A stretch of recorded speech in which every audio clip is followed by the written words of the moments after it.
Hi, magandang araw po sa inyong lahat for our first reading of the day. Today, magandang umaga po sa inyong lahat.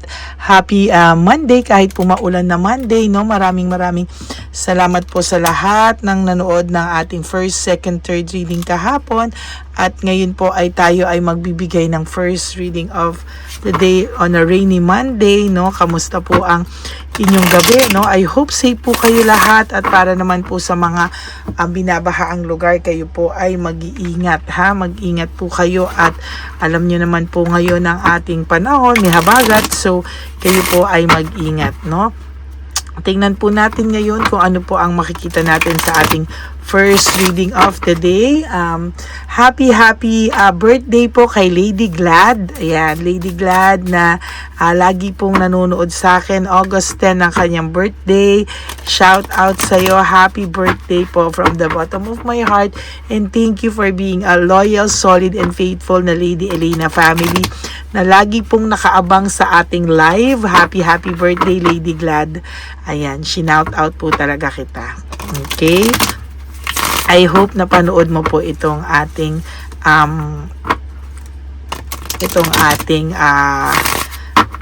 first reading of the day, no? So, yan. Silipin na po natin ano po ang makikita natin sa ating first reading of the day.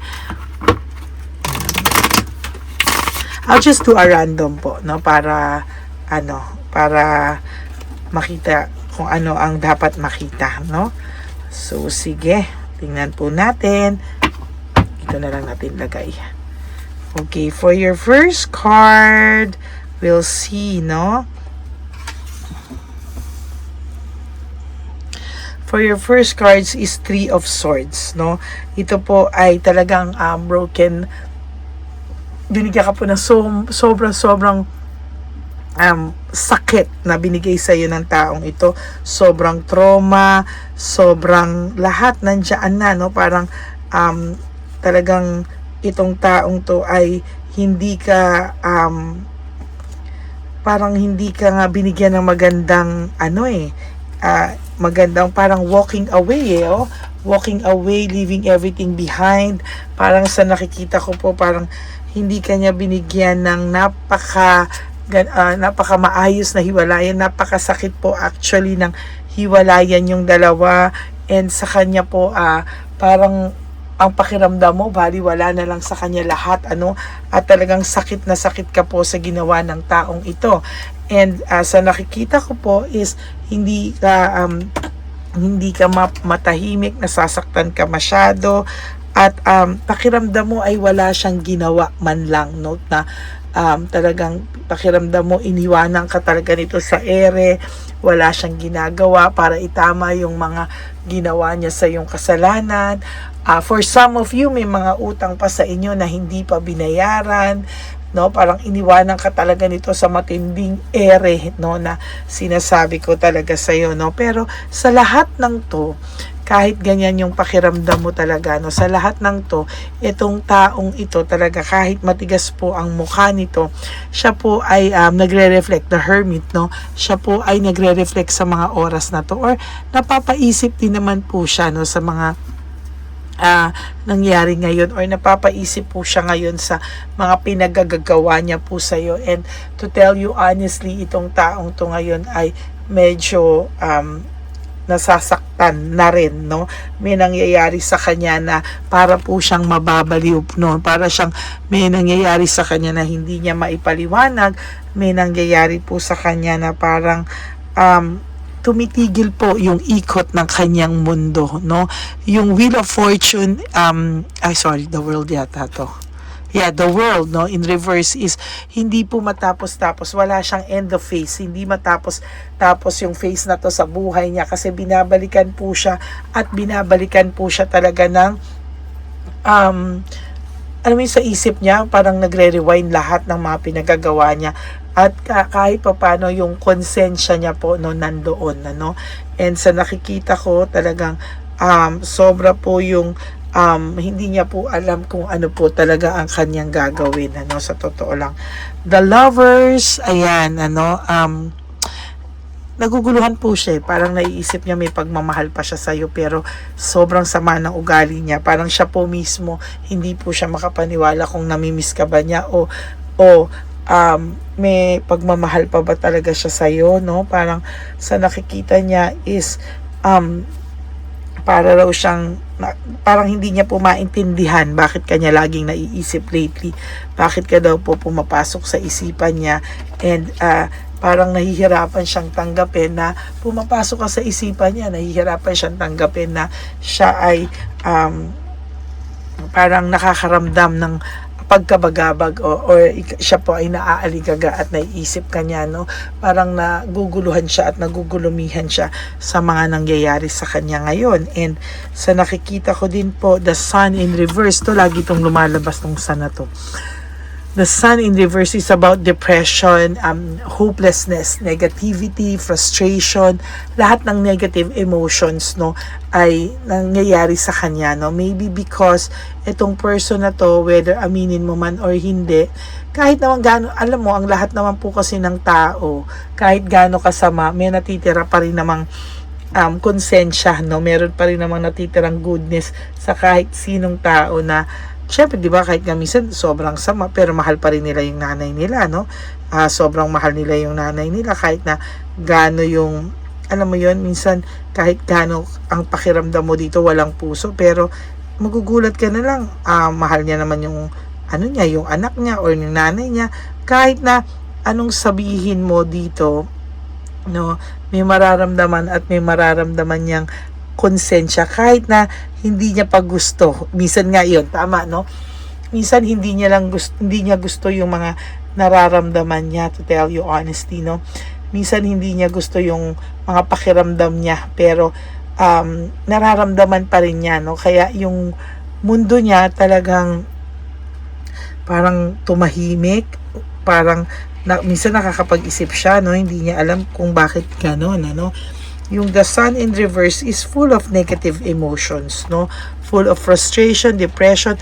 Meron siyang emptiness na hindi niya po maintindihan kung bakit po siya nakakaramdam ng ganyan, ano? And sa totoo lang, siya po ay pikon na pikon, eh. And nagpapakita lang po ito na siya ay matatag, malakas, but the truth is nanghihina na rin po itong taang to. May panghihina din po sa kanya, and nahihirapan siya kasi hindi niya alam kung papaano ito lahat, ano, kung ano ang gagawin niya sa totoo lang. The moon is somehow, meron po itong mixed emotions. Yun nga yung sinasabi ko sa'yo na nagtataka siya, bakit siya nakakaramdam ng ganyan, bakit hindi niya alam ano yung nangyayari, lahat na nararamdaman niya na parang kakaiba. Feeling niya hinuhusgahan siya ng lahat ng tao. Ayaw niya rin yung ganong pakiramdam, eh, no, na parang pinag-uusapan siya ng mga tao, hinuhusgahan siya ng mga tao, na nakukuha mo yung emotions or yung kampe ng ibang tao. Ayaw niya noon, yung pakiramdam niya na natatalo siya, pakiramdam niya na nakukuha mo yung atensyon. Ayaw niya po yun, you know? And that is one of the justice na nakikita ko sa iyo, yung hustisya na makikita ng tao kung sino talaga yung may atraso, kung sino talaga dito yung merong agendang hindi tama, kung sino talaga yung may kasalanan. Alam mo yon, parang gusto niyang i-isolate yung sarili niya, gusto niyang umalis, no? Gusto niyang magpahinga ng kanyang utak, pero hindi niya magawa, no? Gusto niyang, alam mo yon, ayaw niyang makipag-usap mo na kahit kanino, parang gusto niya maglakbay, gusto niya mag-reflect, gusto niya alamin ko ano yung nararamdaman niya, na nasasaktan siya at this very moment, pero parang hindi niya to talaga maintindihan kung ano yung nangyayari sa kanya, no? Sa totoo lang. And talagang sa nakikita ko dito, no, talagang hindi to nakakatulog. Kung minsan parang aligaga siya. Minsan nga sinasabi ko sa iyo, no, nahihila niya yung energy mo, no? Bakit? Kasi ikaw yung naisip niya, ikaw yung namamanifest niya yung energy mo, kasi kada tao na may nag-iisip sa iyo, maiisip mo rin, whether you like it or not, lalo na po kung ganun kalakas yung energy nila or ganun kalakas yung pag-iisip nila, no, na hindi mo alam, may mga taong ganun, may mga ano sila na yung yung malalim yung pag-iisip nila na minsan hindi mo na nararamdaman or na-manifest ka nila, no? And talagang ayaw nilang malaman mo, no? Gusto nilang i-isolate muna yung sarili nila. Gusto nila na parang manahimik muna, no? And sa nakikita ko din dito, medyo hindi sila masaya din kasi feeling nila lahat ng blessings palayo sa kanila, no? Feeling nila lahat na dapat na magagandang nangyayari sa kanila or blessings na mangyayari sa kanila na the drive away, no? Parang hindi ito parang sa kanila, parang hindi dumadating sa kanila or parang lumilihis every time na magkaka-blessing sila, no? And death is about new beginnings and endings and new beginnings, but this is in reverse, no? So ibig sabihin po niya wala pa siyang talagang ending sa buhay niya, parang and new beginnings, no? Parang yung buhay niya naka-hold lang, no? Parang ang pakiramdam niya dito sa buhay niya is somehow ganun lang, go with the flow lang siya, hindi siya makapagsimula ng bagong buhay. And sa totoo lang, punong-puno siya ng pagbagsak, the tower, no? May pagbagsak pa rin siya, at sa totoo lang, hindi niya rin alam kung hanggang kailan po siya makakaramdam ng ganyang pagkabagabag, no? Sa totoo lang ay nahihirapan po siya at hindi niya po alam kung ano po yung kanyang gagawin, no? And sa totoo lang po, hindi niya po alam kung papaano ito sa mga susunod na panahon, ano? Wheel of Fortune in reverse is about static, no? Stagnant. Ganun nga, parang death and world, no? Talagang ganyan po yung pakiramdam niya, and ang naiisip niya po talaga is nahihirapan siya, hindi niya alam kung hanggang saan siya lagpas dito, no? Kasi sa totoo lang po, siya po ay natukso lang ng matindi, no? Una, laro-laro lang sa kanya, pero ngayon nasaktan siya kasi siya, no? Siya po yung nalaro, no? And mas mahirap yun na siya yung nalaro kasi napakasakla po ng pakiramdam niya sa ngayon, no? And ayan po, no? So, yan po ang inyong first reading of the day. I hope na naka-resonate po kayo, and if you do, can you please give me a like and comment down below para alam ko po kung ano po ang emotions nyo right at this very moment. And for those of you po who would like to have a private reading with me, you may message me po at Ladyly Elena, that's Ladyly Elena. Nasa dulo lang po yan na ating video. Diyan nyo lang po ako makakontakt. That is my only official and legit FB and Messenger account. Ganon din po, if you want to donate for our One Love a Day this coming Sunday, yan po, no, tayo po ay One Love a Day na po this coming Sunday. And please pray, sana wala ng bagyo by that time para hindi na po tayo ma-move ulit, no? Kasi talagang gusto ko nang mag One Love a Day, nangangati na talaga akong mag One Love a Day, no? So, yan po, no? And again, happy birthday, Lady Glad, no? I do hope na masaya ka ngayon kahit mabagyo yung birthday mo. This is a blessing for you. Happy birthday. And to all my ever solid, loyal, and faithful na Lady Elena family, I love you all from the bottom of my heart. At mahal ko po kayong lahat. And nagpapasalamat po ako sa palagi niyong pagsama sa akin sa araw-araw. At mahal ko po kayong lahat, and maraming salamat from the bottom of my heart. At ang lagi ko lang pong payo sa inyo is just to live one day at a time. You do 3 things that will make you happy for the day. Prioritize yourself, make yourself happy, and always choose to love yourself, because self-love is still the best love of all. And you have to realize that life is so short. Don't make it shorter by stressing yourself from all the pains and heartaches na binigay sa inyo ng kahapon. Just surrender everything to the divine universe and just let go and let God write your life and love story. I will be back for another set of reading. Wag po kayong malulungkot. Ako po ay magbabalik for another set of reading. God bless you all. Stay safe, stay dry. Wag po kayong lumabas kung kinakailangan po. Ay kung hindi naman po kinakailangan lumabas ay sana po ay magpahinga kayo sa inyong mga tahanan.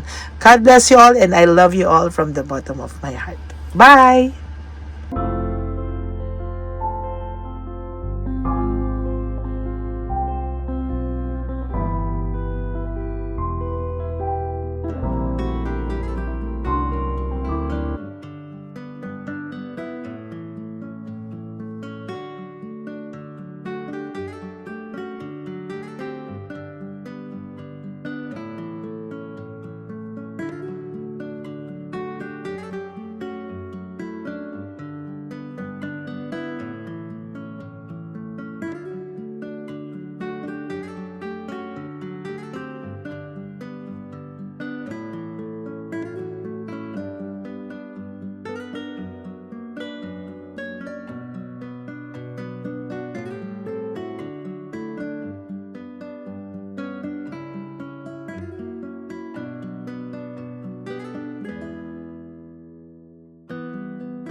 Bigay ni Papa Jesus. Sa'yo.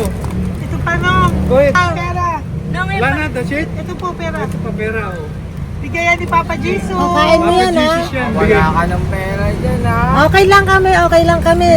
Para sa iyo yan, para sa iyo. Yan ang isip niya. Pagkain mo yan, ha? Saan ka pa? Bye-bye. Yung pagkain mo, kunin mo. Kayo bang hawakan muna po ito? Bakit? Lagay mo lang po dito. Pati po. Taga po, may bibigay lang po kami sa'yo. Bigay po ni Papa Jesus. Yan, para po sa'yo yan. Ingat po.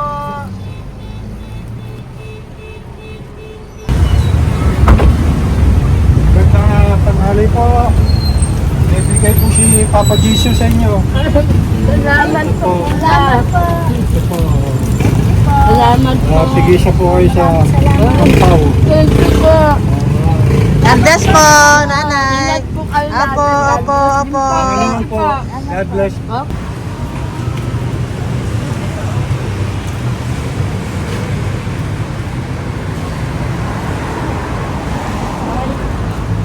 Bigay po ni Papa Jesus sa inyo.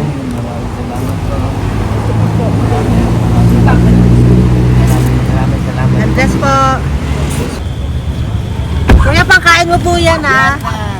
Tayo ka ba nandyan? Hindi po. Dito po nanatin simbahan po. Ah! Sa Music Ministry. Doon ka nakapwesto. Opo. Sige po, bye po. God bless po. Ingat.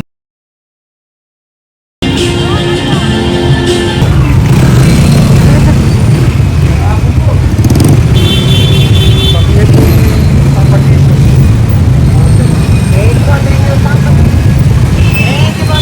Thank you po, bye po. Meron pa eh.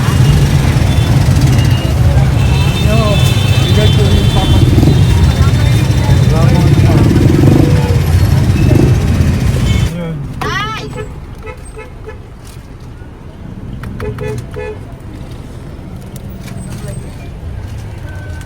Yun. Day, para sa iyo po, bigay po ni Papa Jesus. Papa Jesus, eh. Day, bye-bye. God bless po, God bless.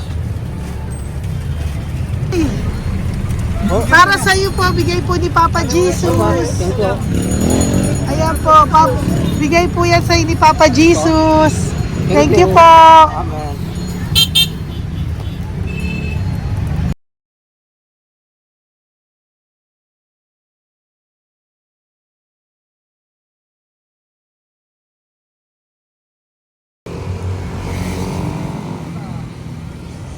Bigay ni Papa Jesus. Tayo pagkain ato ko ah. Madami mong aso, kuya. Alaga mo lahat yan. O, nagkait. Kuya, size yan. Nasaan yung iba? Kalagala. Ay, talaga? Salamat po. Kalagala ko.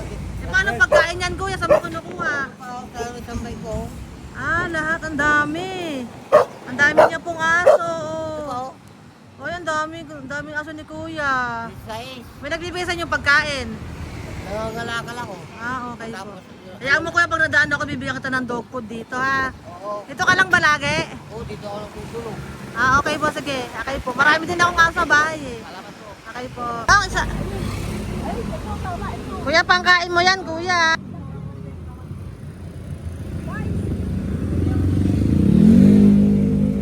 Nangangalakal ka, kuya?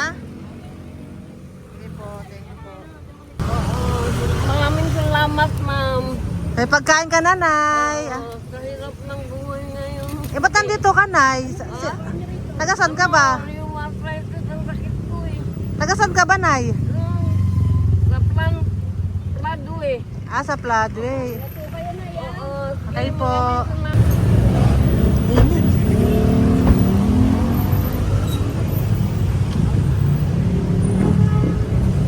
Nay! Bibigay ako sa'yo. Matandaan mo na ako. Ito. Hapon po. Pabigay Si po. tatay. Si tatay. Thank you, Nay. Habay po.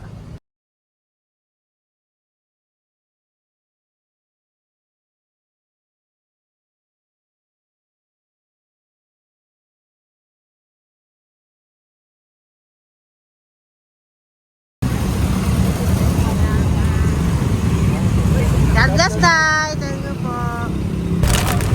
Pabigay po. Ay, bigay po ni Papa Jesus. Salamat po. Bigay po ni Papa Salamat po, Jesus. ate. Ito po, oh. Salamat po. Bigay po ni Papa Jesus. Ito pa po. Salamat po, tay. Salamat po, tita. Bye-bye po. Maraming po salamat. Kayo, ate. Opo, ingat po kayo. Taga-saan po kayo? Taga Tayabas, Quezon po kami. Mga aita po kami sa Quezon, mga katutubo. Sige, ingat po. God bless.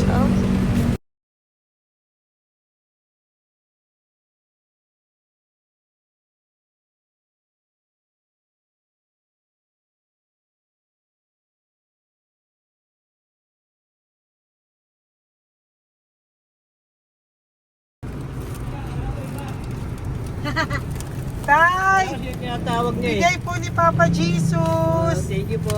Ayan po. Sobrang Ang sipag mo naman, tay. sipag niyo naman po. Kanina po kasi, taglagas ngayon, taglagas.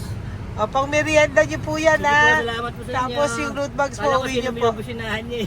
Sige Thank po, you na bye-bye po. Thank you po, salamat po, bye-bye.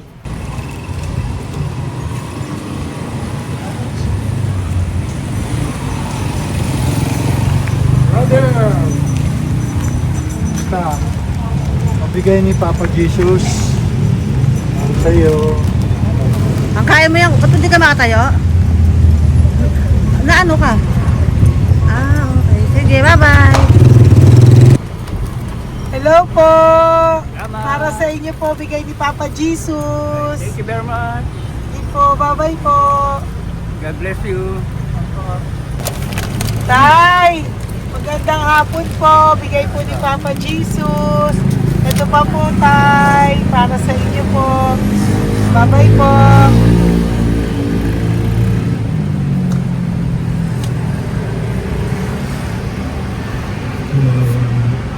Kawawa, no?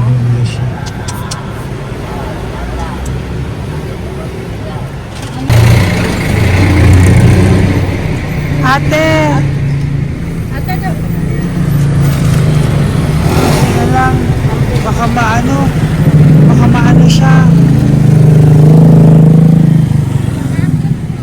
Ito po, oh, bigay po sa'yo ni Papa Jesus. Ito pa po, oh, pera po. God bless po. Okay, saan ka po? Sige, ingat ka po, ah. Hello po, magandang hapon po. Ano po? Bigay po sa'yo ni Papa Jesus. Thank you, madam. Tsaka ito pa po, para po sa'yo. Salamat. Thank you po. Ingat po. Thank you, ma'am. Sige po. Salamat. Akala ko, ma'am, bibili. Ay, hindi po. Para sa iyo po yan. Bye-bye Thank you, po. ma'am.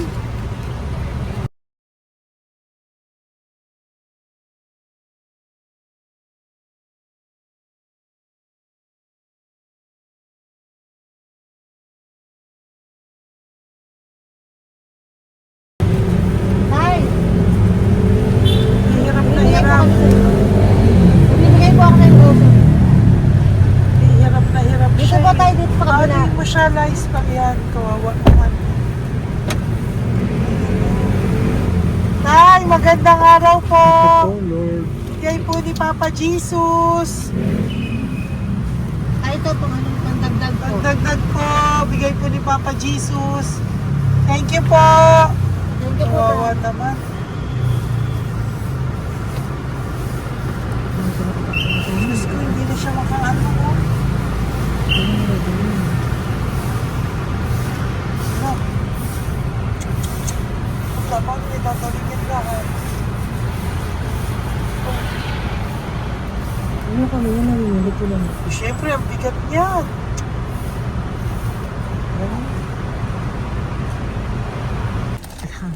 Kaya, bigay sa'yo ni Papa Jesus. Thank you po, ma'am. Ay, yung palinis po, ma'am. Hindi na po, okay na Thank you po. po. Ito po. Thank you ma'am. po. Thank you, sir.